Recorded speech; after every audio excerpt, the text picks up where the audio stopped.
மக்களே welcome to our channel. இன்றைக்கி நம்ம என்ன பார்க்க போகிறோம்னா, தமிழகத்தில் திருவண்ணாமலை மாவட்டத்தில் எங்கெங்கெல்லாம் மழை பொழிஞ்சிக்கிட்டு இருக்குது அப்படிங்கிறத மாவட்ட வாரியாக பார்க்கலாம். மக்களே இப்போ வந்து பார்த்திங்கன்னா திருக்கோவிலூரில் மழை துவங்கியிருக்கு, விழுப்புரம் மாவட்டத்தில் மழை துவங்கியிருக்கு, கடலோர மாவட்டங்களில் அநேக இடங்களில் மழை துவங்கியிருக்கு. இப்போ திருவண்ணாமலை மாவட்டங்களுக்கும் மழை துவங்கும்னு எதிர்பார்க்குறோம். இப்போ சுற்றி முற்றி பார்த்திங்கன்னா அங்கே மேகங்கள் உருவாகிட்டு மேகக்கூட்டங்கள் வந்து உருவாகிட்டுருக்கு. இப்போ திருக்கோயிலூர் பக்கம் வந்து இடி இடிச்சிட்ருக்கு. ஏன்னா அது கடலோரத்துக்கு பக்கத்தில் இருக்கிறதுனால அங்கே மழை இப்போ பொழிஞ்சிக்கிட்டு இருக்குது. இன்னும் கொஞ்ச நேரத்தில் நம்மளுக்கும் மழையானது வந்தடையும்னு எதிர்பார்க்குறோம். இதுதான் இன்றைக்கான திருவண்ணாமலையின் வானிலை. மற்ற மாவட்டங்களை பொறுத்து பார்த்தோம் என்றால், தென் மாவட்டம் மற்றும் தஞ்சாவூர் மாவட்டங்களில் சில இடங்களில் வந்து மிக கனமழை முதல் அதி கனமழைக்கு வாய்ப்புள்ளது.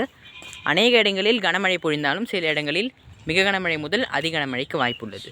குற்றாலம் அருவியில் வந்து வெள்ளப்பெருக்கு ஏற்பட்டதை நம்ம பார்த்தோம். அதனால் யாரும் அங்கே சுற்றுலாக்கு செல்ல வேண்டாம் என்று தாழ்மையுடன் கேட்டு